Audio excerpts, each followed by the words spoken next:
Ja, vi har så valgt spørgsmålet, hvad var pavens politiske overbevisning, og hvad gjorde han for Italien? Så Pave Pius 9. havde regeret som biskop i Romagna, hvor han var vidne til store utilfredsheder blandt den italienske befolkning. Pave Pius 9. var blevet kraftigt inspireret af Giobertis tanker om, hvordan paven skal regere som Italiens leder. Ja, og paven han havde så en meget liberal form for styreform, og det skabte blandt andet også stor entusiasme i resten af Italien, såvel som også Europa, grundet der her tidligere i årene havde været meget sådan store problemer rundt omkring sådan styret og enevælden og for meget magt.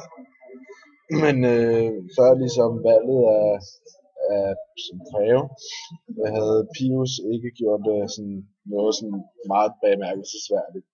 Men alligevel formåede han de næste 20 måneder efter valget at blive den mest populære mand i Italien. Folk hyldede ham som en ven af lyset, og det menes at han havde han var så blevet kåret som den mest populære mand i Italien, og det skete blandt andet ved at han gav amnesti til mange af de oprør, der tidligere var blevet tilfangetaget grundet det store oprør i Italien.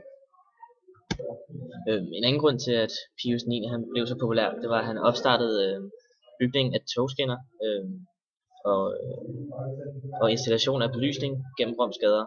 Og den der togbane, den gik fra midten af Rom og så lidt længere sydpå, lidt ud for Rom. Den ligger der så stadig i dag.